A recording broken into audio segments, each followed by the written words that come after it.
তো চলে আসলাম বন্ধুরা, দেখো আমরা কিন্তু এখন বাগডোগরা এয়ারপোর্টে বোর্ডিং পাস বার করছি। তো আমরা এই দেখো চলে যাচ্ছি লিফটে করে উপরে সোজা। উপরে গিয়ে দেখতে হবে আমাদের গেট নাম্বার 3-তে কীরকম লাইন টাইম ছিল। মাত্র 45 মিনিট আমাদের হাতে।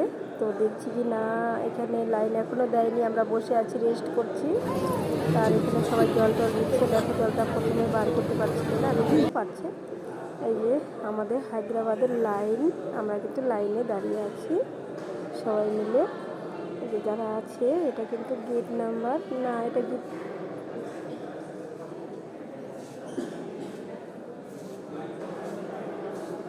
তো বন্ধুরা দেখতে পাচ্ছ আমরা কিন্তু অলরেডি চলে আসলাম তোমার লাইন থেকে ভিতরে প্রবেশ করলাম। আমরা এন্ট্রি করছি ফ্লাইটে ওঠার জন্য।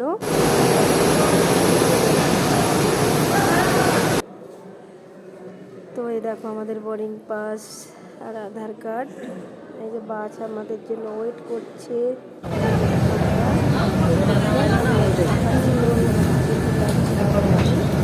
এসে বসেও গেলাম, সিট পেয়ে গেছি। সিট পাইলে কে দাঁড়িয়ে থাকে, জাস্ট 1 মিনিটের মতো আমাদের ঘুরিয়ে নিয়ে ওঠাবে।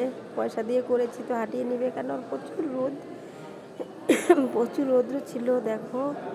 তার জন্যই আমাদের ফ্লাইটে একটা ফ্লাইট কিন্তু দাঁড়িয়ে আছে কাতারের। না এটা কোথায়, ও তো আমাদের ফ্লাইটটা কিন্তু ওই পাশে দাঁড়িয়ে আছে, আমাদের বাসে করে নিয়ে যাচ্ছে ওখানটায়। তারপরে এখন গিয়ে দেখতে পারবো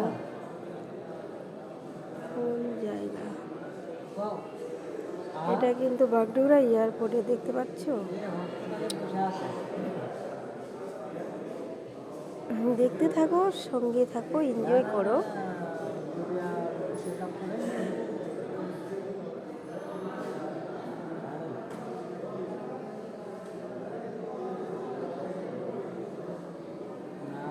বাসে করে যাচ্ছি, বাসে কত লোক দেখতে পাচ্ছ।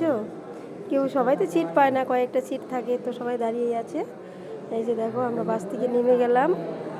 তারপরে আমাদের এখন এন্ট্রি চালু হয়ে গেছে। গেছিলাম, দেখলাম কি না আমার দাদার ওয়াল, আমার ওয়াল তো আমাদের সামনেই ছিল। তো আমরা সামনে দিয়ে ভিতরে প্রবেশ করছি। দেখো অলরেডি যাচ্ছি আর ভাবছি হায়দ্রাবাদের ঘটনাটা যে হলো, সেটার জন্য একটু ভয় ভয় লাগছিল, প্রচুর ভয় লাগছিল। একটু না, সঙ্গে করে গীতাও নিয়ে গেছিলাম যে ঠাকুর ভালো মতো নিয়ে পৌঁছে। এটা কিন্তু আমাদের ফ্লাইট ছিল ইন্ডিগো।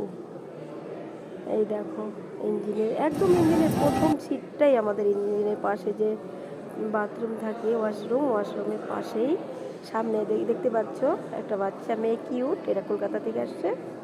এই দেখো আমি কিন্তু বসে গেছি, সেফটির জন্য সিট বেল্ট লাগিয়ে নিয়েছি। কিভাবে লাগায় সেটাও দেখিয়ে দিলাম।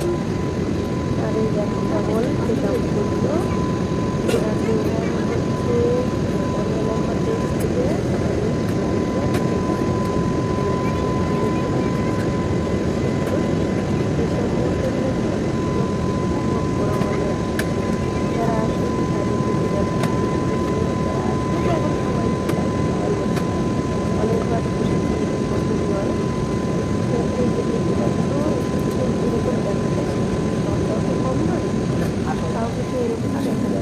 হসপিটালে বসে